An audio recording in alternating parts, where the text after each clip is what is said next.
Other for where gossips 24. Now so back in the year 2022, after say arresting Hajia 4Real, a baby say supposed and that's an alleged boyfriend and Mr. Richard Ni Amakwe. I so ye businessman wa Ghana has ya wajidi pa ye. Now, Emra Sansem ne beda bonte and che and a best beda bonte say Mr. Richard Ni Amakwe allegedly no. Ne yiri awa wari no na wo mbabe mi sa Madam Joanna and I say Mrs. Joanna. Wa wole tiko edi esi abonten amache se nkwala no allegedly omo ye homeless omo ne maami ni na waso agika no edi finisem sansem no ye kira ye kopie mu court eni different from divorce case no na asem no ehun popoye aba be pie gossips 24 ye pona no court document ni bi aba aye no eba be kom e be din konkosa ha gossips 24 message also be me subscribe button na wa click the bell notification icon so na Facebook betimi follow ye or Facebook, Instagram, Twitter bibia gossips24.com any gossips 24 TV. It's Mr. Richard Ni Amakwe. Aside so ye businessman, Amafo be na started linking into Hajia 4Real.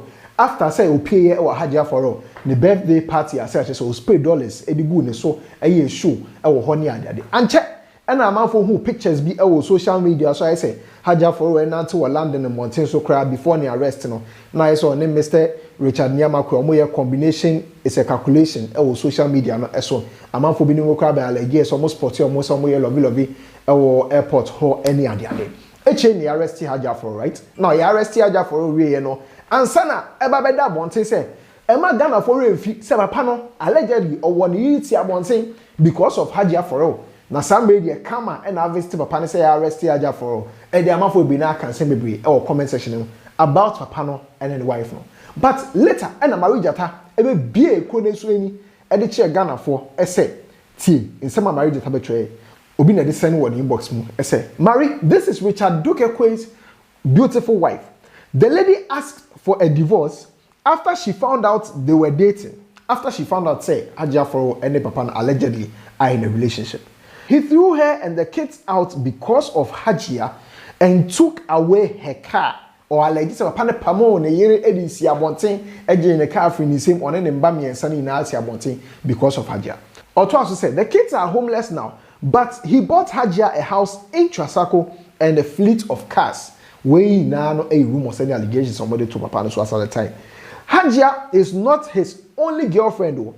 He has 4 girlfriends. These were the rumors just a month for about social media. So after say arrested Hajia 4Real, I don't church upon the relationship with the wife, senior Isijina na Bipijina because of Hajia 4Real. Now it appears say a case is me no and a copy mu our court. Case a kind of a divorce case no I just know there and that's why a cause to me can it was case a toss will be no a yes papa no allegedly opamo ne year na so to ne ene ne mba edisi abonten a otobu fifi ho no sa case ni so no enso e wo court ama say sa case ni mu na another case asa so epie mu ama sa made the ruling aba a say ruling document no and explaining whatever allegations are ye dey abo papa no over say opamo ne year edisi abonten no e ho na nkonkosa no no enti yenkom ne yekodi konkonsa.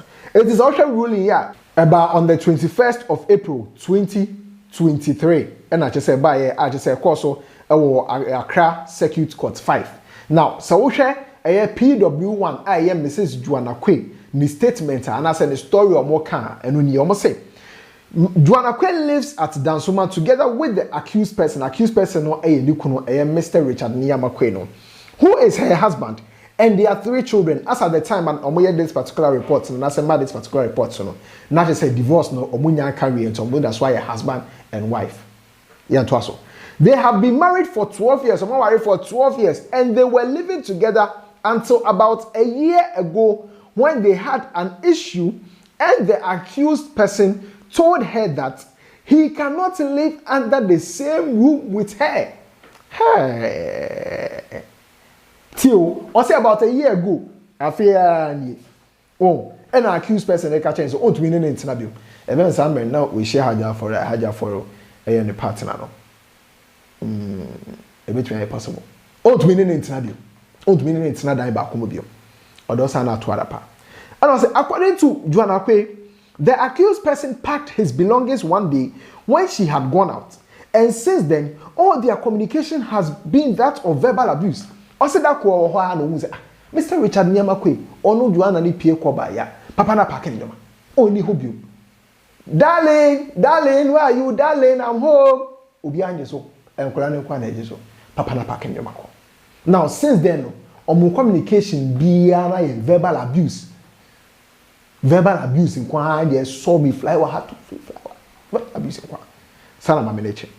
Twice. Also, the accused person uses an errand boy or their first child in terms of their upkeep and other related issues. It's just about chop money, school fees, or you see errand boy, smart boys nibi. Also, a businessman or boys will be one say or show money or small movie. And now post on my back kind of married 12 years of my first child no one of a panisman and man this no money in Aba. On the 27th of July 2022, the accused person sent his errand boy to pick up their 3 children to his mother's house at Mamprobi, close to the polyclinic. On the 29th of July 2022, she went to her family house at Mamprobi and she realized that she left her purse, so she went back and took it.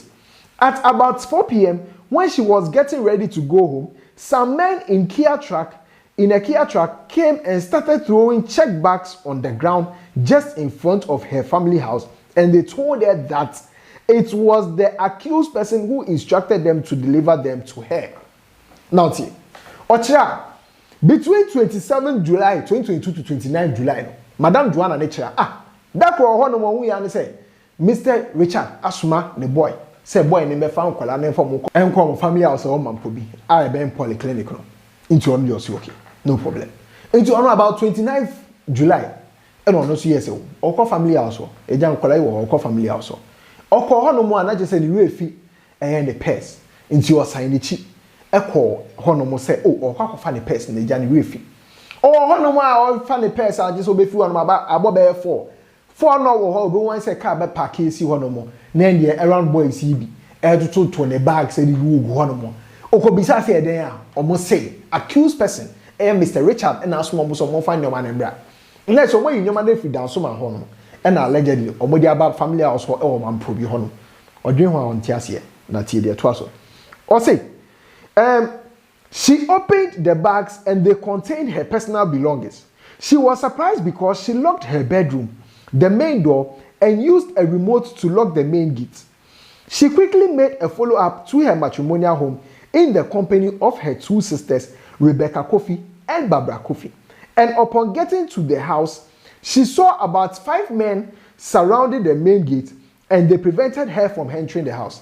It was obi a check bag no more. Now they send your man makeup, nothing, hair dryer, straightener, bone straight, any other than a wall bag. No say I didn't cost it. Also about I saw locking the bedroom or locking main gate or the remote grass also locking it.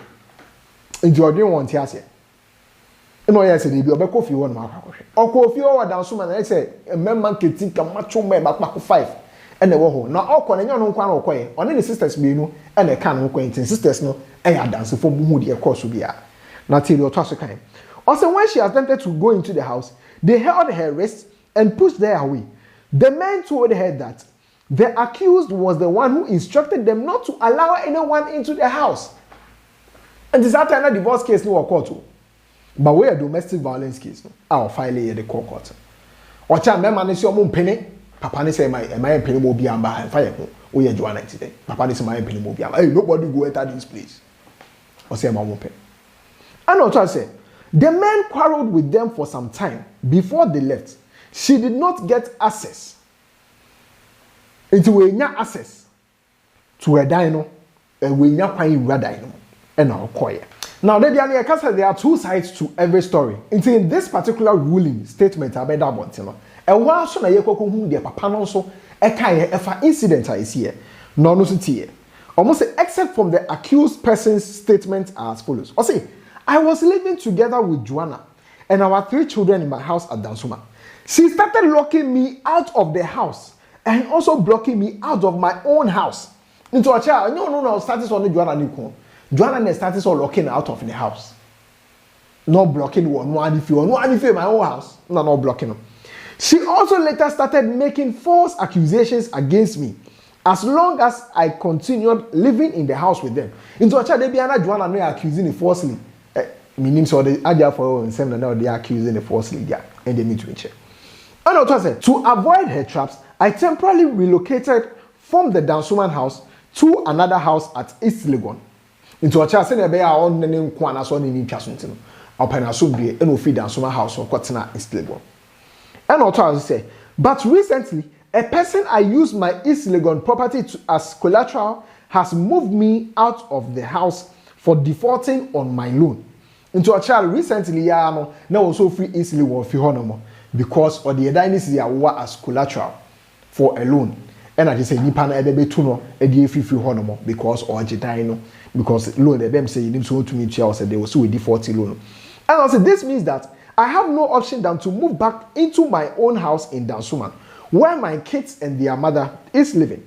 Because of her actions and attitude, there is no way the two of us can live together in the house. So I moved into my Dansuman house, packed her things, everything into a van, and sent a couple of boys to go and unpack them in another 3-bedroom house I had acquired 2 years ago for her parents and herself and the kids. So all her belongings were sent into the furnished 3-bedroom house in Mamprobi, so she could live there whilst I also live in my Dansuman house peacefully. It's when Mr. Richard Niyama Queen is worker. So no, send your own twin my maintenance. Or say about Dansuman. Now also moving my men and your man. And they call a fin or man probino and the man. Now, Sanche, we have free 2 parties here, be and I just hand here. I come Cassanin Chimney a chair. If you know man probino, a fair papano allegedly warranty, Ediama Mameno, and in the Busia for. In Tennessee, the affair papano AC, warranted the Mameno and the Busia for. Now, Oko ready statements in Libya. In fact, statements are a detective or what assembly, I just saw a investigator, our station, or a Dovsu, Accra Regional Office, Ediban or check bags no. Our mother, my men, the chair, nay, 20 check bags. I just want yes, I am na. Nano na semi, I work courting. And an idea, Mr. Richard Niyamakwe, the legal counsel for a filing for submission of no case. Say, I said no case, be anyone of my also mobile jina that can wear responding to be anyone more. In Tebeyanka court, a child assembly. Now we are near domestic violence assembly. And I just need reading assembly na. And also the assembly there, so just submission of no case into man. That is a assembly to a gunesa because see idea assembly and yeah, a civil issue, about a criminal issue, about the Republic versus Mr. Richard Niyamakwe. Because and I'm sure you are arrested sometime against 2022 any other day. Into any other which me among no case and now the ruling about now the ruling of the abany na and say Mr. Richard Niyamakwe no about what the other baby that can I testify. Also conclusion. In light of the above charge, I just say domestic violence, no, I just somebody at channel. And I'll conclude here say, in the light of the above charge, facts, evidence on the record, analysis and laws enunciated above, the state succeeded at the close of its case to make a case against the accused person, and the accused person ought to be called upon to answer by way of opening his defense. Accordingly, the submission of no case filed on the 3rd of April 2023 on behalf of the accused person is accordingly dismissed. In so much, Mr. Richard Niyamakwe, ni team no, some no case no more filing and you're dismissing. Person who no court, maybe pimu court. Nature say, be no one, what the entire Sanyomano a course between on a year, a yampa, a course, or it would differ, and I say would differ. It is some media. Some nasa rumors now about 6 months ago no, and that's why agent court after some mudi was. And can Mr. Richard Niyamakwe the or him say their court a better sansa ni de so court say debi omutu go enye yi e was oba no be yi no ho ano some pastor abusing the area no and na say wa abusing no some media me show some both sides of the story otumu say nyoma bi course but Mr. Richard Niyamakwe the man reasons ntia o pack bag ni say abonte oba ni so ni say debi say the was two normally go abonte ni ada dey enya ne kwan so eno no edan ni promoting no crowd allegedly no enye dan a permanent abode o ma renti aha e gossip 24 BBC bia no e bo modi an de fail ani abro Magraheb.